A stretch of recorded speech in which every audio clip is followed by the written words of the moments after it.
new heterotic string vacuum from pencils genus 2 curves. Thanks, Chris. Yeah, so first I'd like to thank the organizers for giving me the opportunity to talk. What I want to talk about today is based on some new work with Dave Morrison, and hopefully next week we'll have our new paper posted. So I wanted to start out this talk by reminding you of the heterotic F-theory duality. The statement is as follows: the heterotic string compactified on an n-1 dimensional elliptically fibered Calabi-Yau over base B is equivalent to F-theory compactified on an n-dimensional K3 fibered Calabi-Yau over the same base, which is also elliptically fibered with a section. So if we are interested in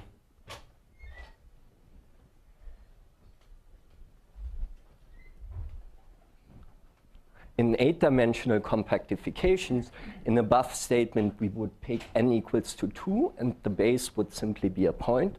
And then you see the heterotic moduli include the heterotic Calabi-Yau, which is just an elliptic curve, together with the principal G bundle on that elliptic curve, where G is either gauge group of the heterotic string. And on the F-theory side, our F-theoretic Calabi-Yau would be an elliptically fibered K3 over CP1 with a section, and to such an elliptically fibered K3, for such an elliptically fibration with a section, you can write down a Weierstrass model so that each elliptic fiber is given by this Weierstrass equation, where G2 and G3 are polynomials of appropriate degree on the base. Now, it is well known that the modular space for both kinds of data are given by the same modular space, the following Narain space derived from the symmetric space of SO2, 18, divided out by some arithmetic group. And the fact that both kinds of data have the same modular space is, in a way, the basic form of the duality. However, as I'll explain to you in a few minutes, it is actually well known that on some natural low-dimensional subspaces of this 18-dimensional space, you can actually write down explicitly, without taking any limits, what the duality map between the heterotic side and the F-theory side is. And the goal of my work with Dave was really to use this in a family construction to come up with some interesting examples of 6-dimensional compactifications. And in those examples, it turns out that on the F-theory side, we have some Calabi-Yau threefold over a certain Hirzebruch surface. And on the heterotic side, the data is described by pencils of genus 2 curves. So that's what I want to roughly explain in my talk. So to start with the F-theory side, so F-theory is a description of a general type 2B string theory where we allow the string coupling to be multivalued. It's defined on a base, in our case, of complex dimension 1 for 8-dimensional compactification, complex dimension 2. And it's defined away from certain codimension 2 singularities. And as you undergo circle around those singularities, you have SL2Z monodromy acting on your coupling. So this sort of setup describing those multi-valued tau functions has shown up in mathematical work, starting with Kodaira's work 45 years ago and the work of Kawai for 2-dimensional complex spaces. And to such a string background, you can associate an elliptically fibered complex manifold with a section. And for such an object, you can write down a Weierstrass model, just as I did in the 8-dimensional compactification with my K3.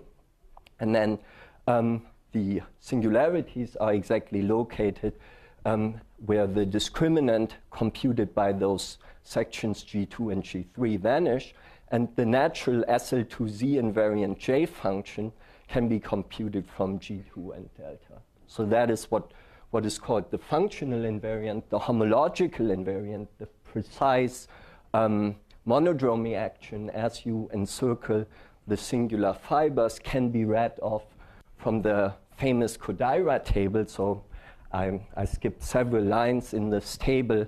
This table classifies all kinds of singular fibers you can get depending on the vanishing degree of G2, G3, and delta, and gives you the monodromy of tau for this singular fiber. And it also gives you the singularity of the total space of your Weierstrass vibration, which has an interpretation in M theory. Now, the functional invariant and the homological invariance in the math literature allow us exactly to make the correspondence between elliptically fibered complex manifolds with sections and the string perspective of describing general type 2B string backgrounds. All right, now moving on to the heterotic side. So a closed string theory on T2 has two basic moduli, the complex structure parameter, which I consider to be a number in the upper half plane, acted upon the modular group, mapping equivalent complex structures into each other, and the complexified Kähler modulus, which combines the PB field and the metric. Now, if you want to build, just as before, elliptic compactifications, what you, of the heterotic string, what you usually do, you allow rho to be fibered over a base, undergoing SL2Z monodromies as you encircle certain points in the base. But usually in the case where your theory should have a large volume limit, you require sigma, the complexified Kähler modulus, to be constant or constant up to shifts.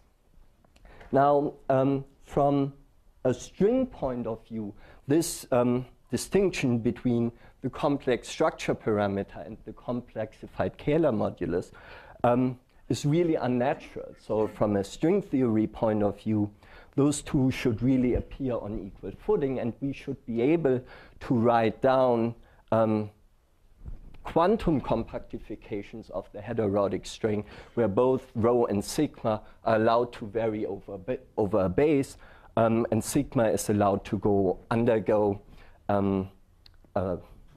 arbitrary monodromy transformations, which we then call inherently quantum. So those are the kind of heterotic compactifications Dave and I were after.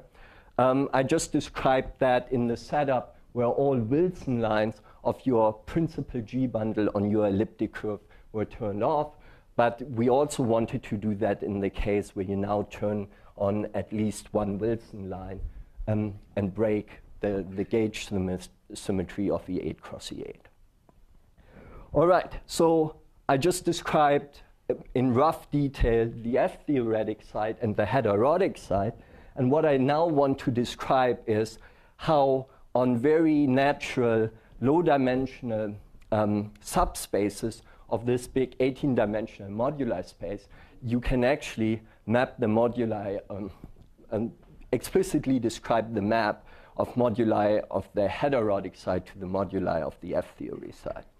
And what I'm going to restrict to are those subspaces derived from the symmetric spaces of SO2, R, where R is either 2 or 3. So in the case R equals 2, I essentially just get 2 copies of the fundamental domain of the modular group that can be interchanged. And for R equals 3, I get the Siegel modular threefold, so the Siegel upper half plane modeled out by the action of the Siegel modular group. Now, from a point of the heterotic side, it is clear what those subspaces should correspond to. So the case R equals 2 should really correspond to the case where I've turned off all Wilson lines. And the two parameters appearing here should really be the complex structure parameter and the complexified Kähler parameter. The case R equals 2 should correspond to the case where I have one Wilson line turned on. And if I say one Wilson line turned on, I mean in such a way that the gauge group is broken down to E8 cross E7. It's also known what those low-dimensional subspaces should correspond to on the F-theoretic side. They should describe the moduli spaces of certain lattice polarized K3 surfaces. I'll tell you in a second what those lattices are relevant for the cases R equals 2 and R equals 3. And those moduli spaces can be essentially represented by some universal families of Jacobian K3 surfaces, which I'll show you in the next slide. Yeah? How do you decrease the rank with a Wilson line? Do you have a U1 in addition to this? So you're just breaking down the gauge group from E8 cross E8 to E8 cross E7. I think it may be a notation thing. Some people call just an actual F a Wilson line, even though we wouldn't. I think there's an actual non-vanishing field strength. On the torus? Yeah. That breaks supersymmetry. Yes. No, not if it's not. I'm not quite sure whether. So your gauge group is E8 times E7. That's right. No extra factors. No extra factors. All right. So and then what the duality map between the heterotic and F-theory side is going to be is it's going to have this interesting Hodge theoretic interpretation, which is called a Shioda-Inose correspondence, which let us associate to any of those lattice polarized K3 surface a unique principally polarized abelian surface, which I hope I'll convince you is exactly the duality map we were looking for. So let me start with the F-theory side, and let me write down those universal families of Jacobian K3 surfaces which represent those R-dimensional moduli spaces. So in the case for unbroken gauge group, this was done a long time ago by Morrison and Raffa in '96. And if you want to write down an F-theory model for an unbroken gauge group, you can go back to the Kodaira table I showed you in the beginning and read off that you need two singular fibers of type 2 star, and that you can only have nodes as other singular fibers appearing in your elliptic fibration. And then it's actually not hard to write up a Weierstrass fibration which realizes this configuration of singular fibers. You see I've written down here the Weierstrass fibration with containing three moduli or three parameters. I could have actually scaled out the D parameter so that I would have just two parameters corresponding to this describing a two-dimensional modular space, but for convenience I chose to leave this parameter in there. And then you can actually compute for this elliptically fibered surface you get that generically you have to Picard rank 18. So the class of the fiber and the section generate rank 2 hyperbolic lattice. That's the H. And the E8 cross E8 are exactly generated by the components of the two star singular fibers. What is X and X tilde? So X bar is the singular Weierstrass model. And so for this elliptically, to this elliptically fibered K3 surface, I've written down the Weierstrass model, and that is the Weierstrass model. And then the transcendental lattice is the orthogonal complement of the Picard group in the second homology. Now, if you want to break the gauge group down from E8 cross E8 to E7, what you want to allow is one of those two star fibers to break up into a singular fiber of type 3 star and a node. And that can be simply done by introducing another term here in your G2. And then you can check that members of this family generically have pK rank 17. This is the universal family for H plus E8 plus E7 lattice polarization. And the transcendental lattice is this rank 5 lattice I wrote down. What is the Wilson line in this picture? So you could think of it, I'll make this more precise in a section, the C as, in a way, parameterizing you turning on your Wilson line. Is that okay? All right. So now, how does the duality map work? Well, for a K3 surface, you can ask whether your K3 surface carries a Shioda-Inose structure. So what is this? So first of all, you can ask whether your K3 surface admits an analytic involution which leaves the holomorphic two-form invariant. And if it does, you can construct from your from the K3 surface you started with by quotient and resolution a second K3 surface. Now, you say that a K3 surface admits a Shioda-Inose structure if this second K3 surface is actually a Kummer surface for some abelian surface, and the induced map on the transcendental lattice, on the transcendental part of the homology, is a Hochschild-Sauer tree. And so you see, in this way, if you have a Shioda-Inose structure, by far not every K3 surface does have a Shioda-Inose structure, you can associate to a K3 surface an abelian surface over here.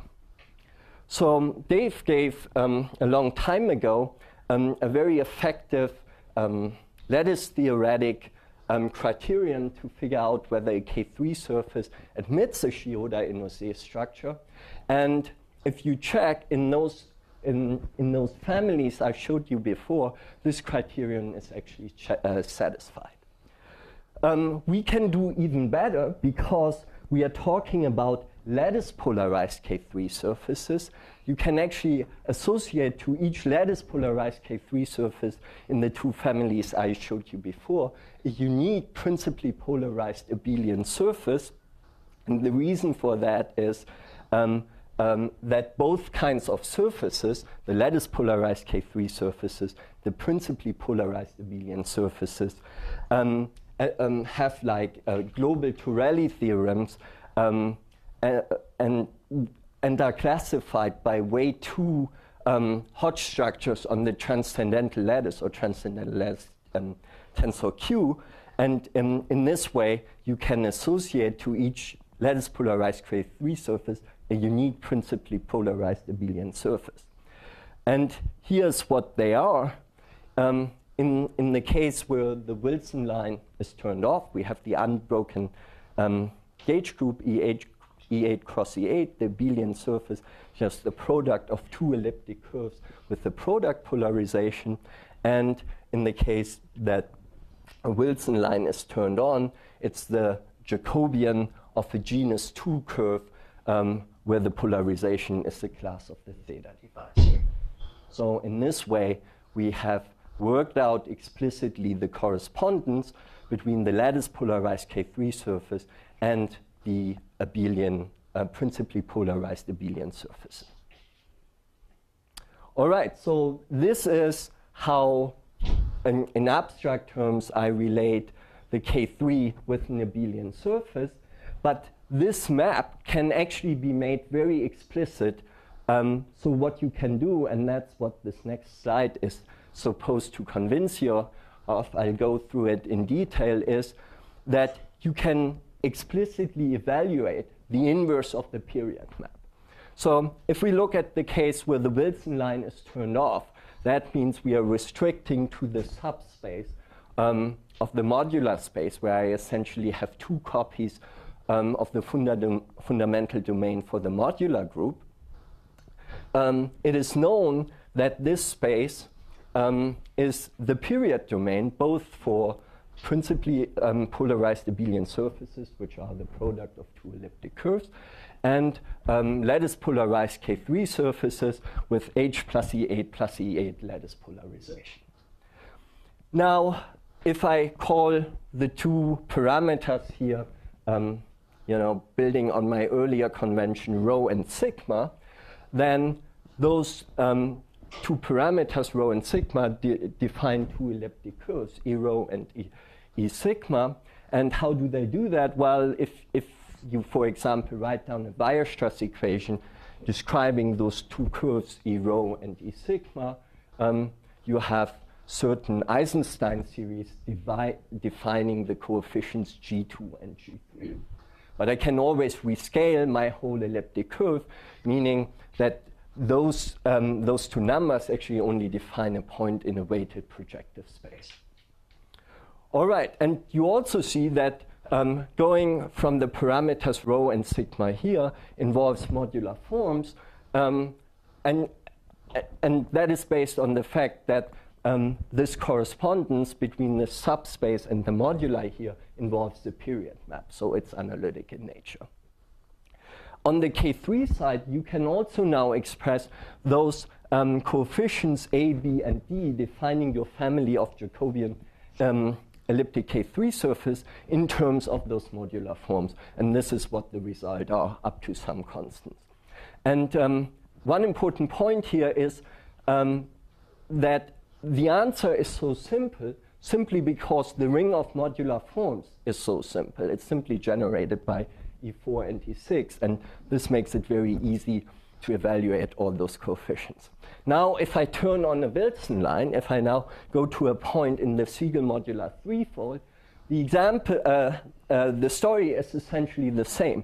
On the F-theory side, I can express the moduli in terms of now Siegel modular forms. Psi4 and Psi6 are the analog of the Eisenstein series. Chi10 and Chi12 are certain cusp forms. And it actually works out that as you turn off, so to speak, the off-diagonal element, the C vanishes, and these coefficients exactly approach this product of those modular forms. On the side of the principally polarized abelian surface, it is known that if you are in the complement of just the diagonal elements in your Siegel modular threefold, that this actually describes the Jacobian of a curve of genus 2. And from your Jacobian with your principal polarization, you can actually get back the genus 2 curve. And if you describe that genus 2 curve as, let's say, a binary sextic, you could write down again a point in a weighted projective space which describes this isomorphism class of the genus 2 curve. Those are what the invariants, Igusa-Clebsch invariants I2, I4, I6, I10 are. And again, they can be expressed in terms of modular forms, just as we did up there.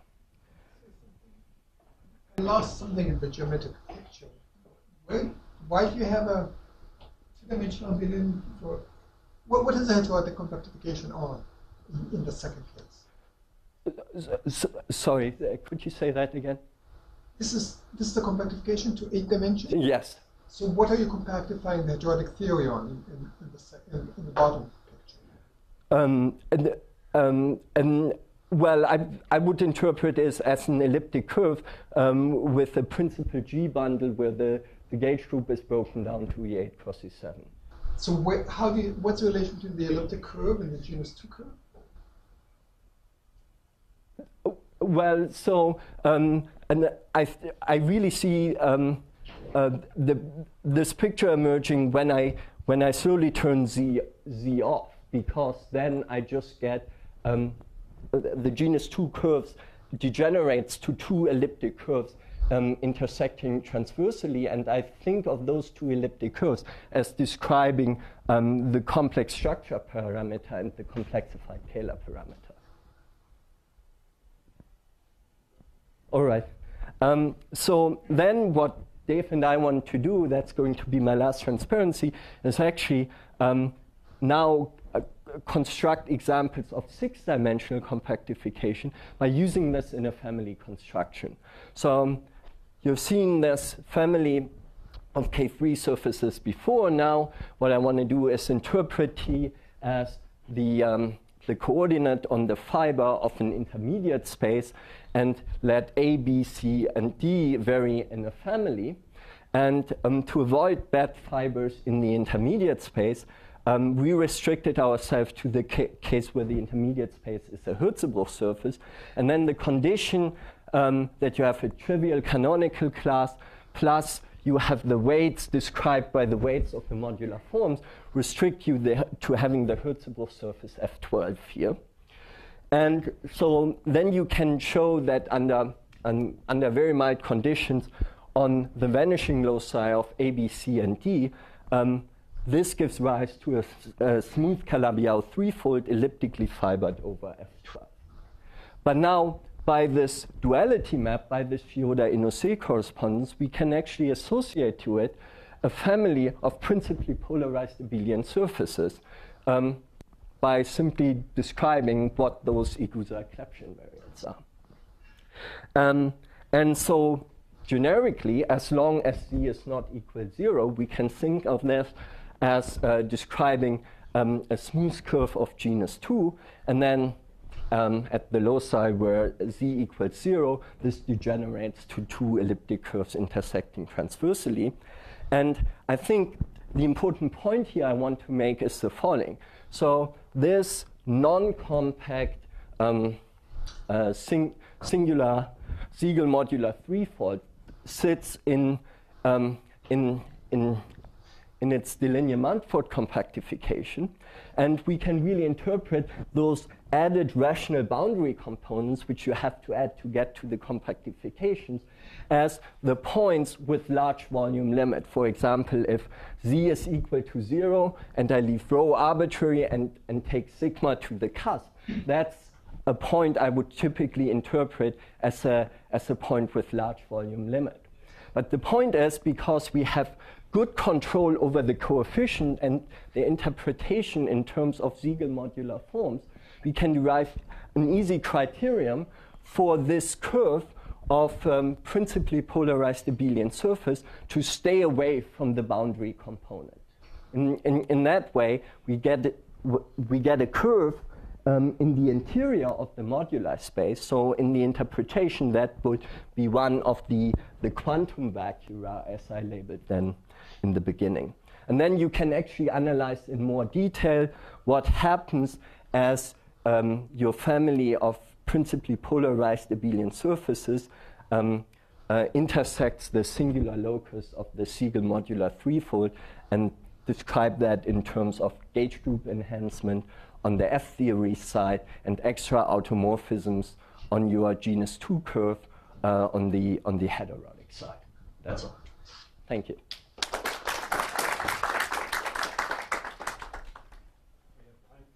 Couple quick questions.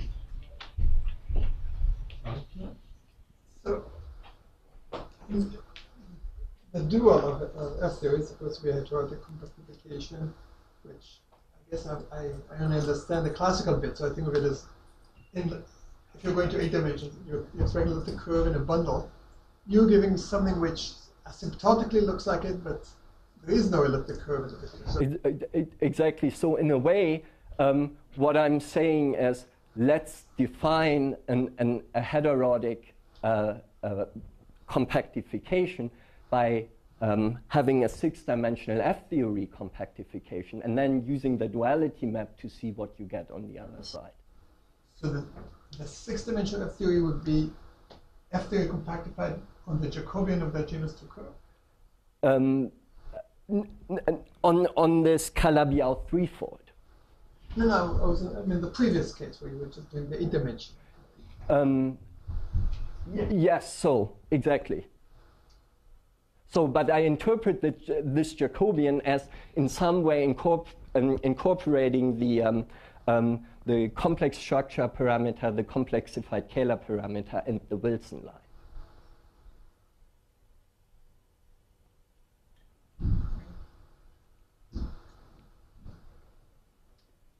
more questions for the speaker? If not, let's thank him again.